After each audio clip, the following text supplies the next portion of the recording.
Bismillahirrahmanirrahim. Assalamualaikum warahmatullahi wabarakatuh. Saya Usama bin Abdul Jalil, NIM 2018 105 103 11080. Okey, hari ini saya akan mempresentasikan Bank Regulation and Supervision dengan subtema 7,7,4,2 sampai 7,8. Di sini ada agenda, iaitu yang pertama base 3 standard likuiditas, yang kedua rasio leverage base 3, kemudian base 3 dan GC fees, dan terakhir sekali kesimpulan. Baiklah, standard likuiditas base 3. Rasio likuiditas merupakan salah satu inovasi utama base 3. Secara khusus, peraturan baru mengusulkan rasio cakupan di likuiditas dan rasio pendanaan bersih yang stabil.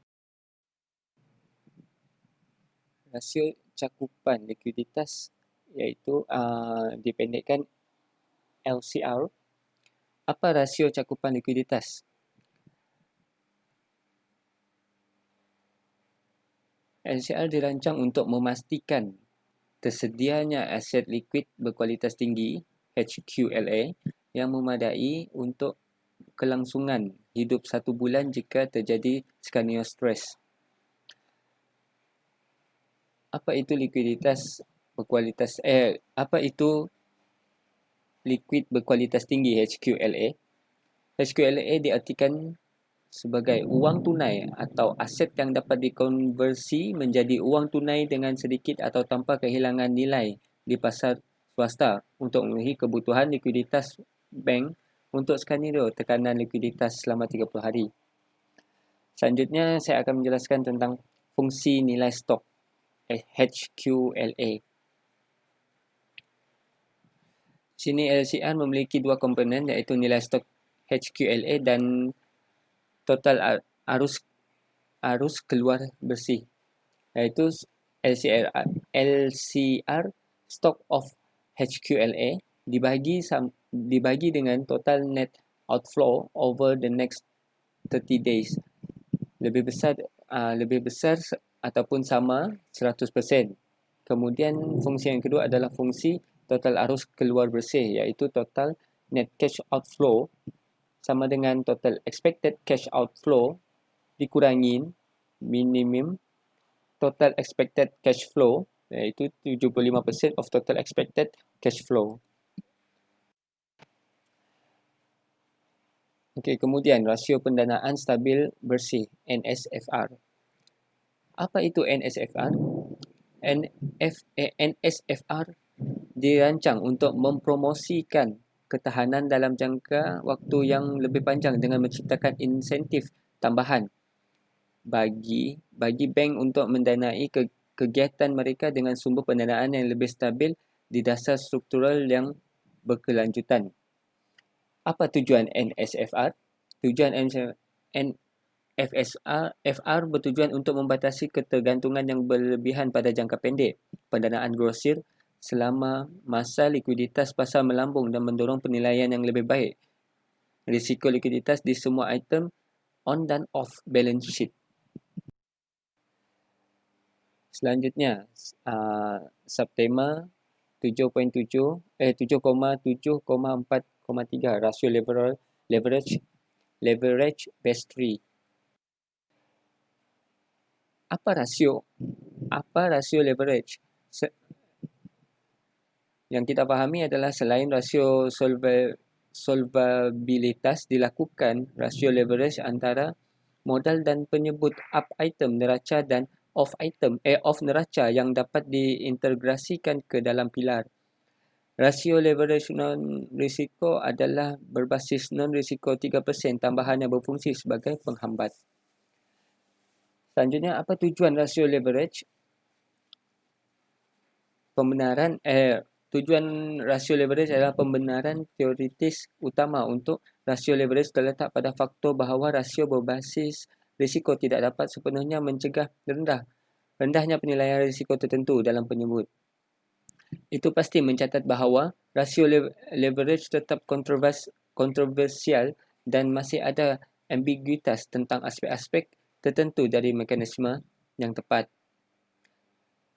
Apa fungsi rasio leverage?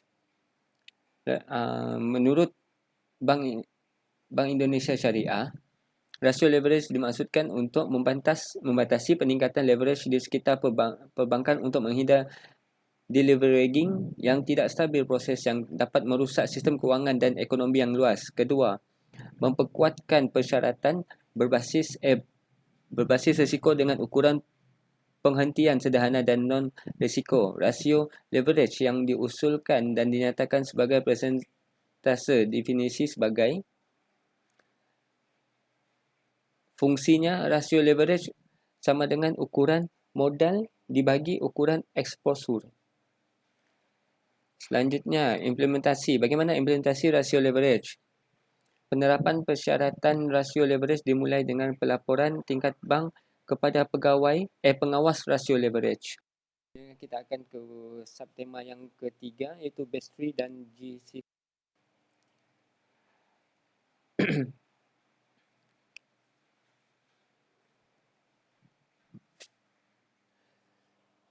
Yang pertama sekali kita akan jelaskan apa pengaruh Base 3. Pengaruh Base 3 dari subtema ini adalah peraturan Base 3 yang akan mempengaruhi semua bank. Namun dampaknya mungkin berbeza antar bank jenis dan ukuran. Sebahagian besar bank akan terkena dampak peningkatan kuantitas dan kualitas permodalan. Rasio likuiditas dan leverage mengubah pilar 2 mengubah pilar dan pemeliharaan modal. Yang kedua, apa GCFIS? Istilah CFIS, GCFIS dan GSIPS dapat diketahui bank penting sistematik global adalah digunakan untuk mendefinisikan bank atau lembaga keuangan yang dianggap terlalu besar untuk gagal. Kewangan Dewan Stabilitas telah memberikan definisi tentatif serta daftar 29 lembaga kewangan yang dianggap CFIS. GCFIS didefinisikan sebagai lembaga kewangan yang kesusahan atau kegagalan tidak teratur kerana ukuran, kompleksitas dan keterkaitan sistemik akan menyebabkan gangguan yang signifikan pada sistem kewangan yang lebih luas dan aktivitas ekonomi. Bagaimana cara mengatasinya? Okey, cara untuk mengatasi kegagalannya. Untuk menghindari hasil ini, pihak berwenang terlalu sering tidak punya pilihan tetapi untuk mencegah kegagalan lembaga tersebut melalui dukungan solvabilitas publik. Seperti yang digarisbawahi oleh krisis ini, ia memiliki konsekuensi yang merugikan bagi insentif swasta dan kewangan publik. Dari segi bentuk pengawalan GSIP akan mendapatkan pengawasan yang lebih insentif, termasuk pengawasan yang lebih kuat mandat, sumber daya dan wewenang, dan ekspektasi pengawasan yang lebih tinggi untuk manajemen risiko fungsi, kemampuan agregasi data, tata kelola risiko dan pengendalian internal. Dalam persyaratan GCV dan GSIP, modal persyaratan untuk GCV dan GSIP harus memiliki kapasitas penyerapan kerugian tambahan disesuaikan dengan dampak gagal bayar mereka meningkat dari 1% menjadi 2,5% dari bobot risiko aset dengan ember 0,5% untuk mencegah menurut FSB lebih lanjut systemicness, iaitu seberapa besar dampak kegagalan satu bank pada sistem kewangan lainnya harus dipenuhi dengan likuiditas bersama. Okay, selanjutnya adalah subtema yang terakhir, iaitu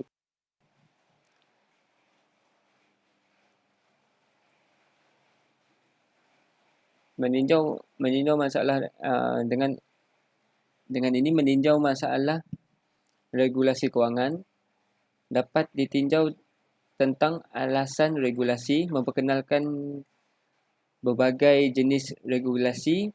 Ketebasan regulasi juga dianalisis, khususnya masalah moral hazard terkait dengan pengaturan jaring pengaman pemerintah seperti asuransi simpanan dan lender of last resort function. Hal ini juga berfokus pada base capital accord dan upaya committee base untuk menyediakan standar peraturan umum untuk international bank aktif. Yang kedua, regulasi bank tidak dapat mencegah krisis keuangan, tetapi kerangka regulasi yang sedang dibentuk akan mempengaruhi perkembangan sistem perbankan selama bertahun-tahun hingga datang. Yang terakhir adalah tindakan dari pemerintah. Pemerintah haruslah membeli aset yang mengalami penurunan nilai. Mereka kapitalisasi bank yang bermasalah dan menyuntikkan likuiditas ke dalam sistem telah mendapat dukungan di antara banyak akademisi perbankan dan praktisi.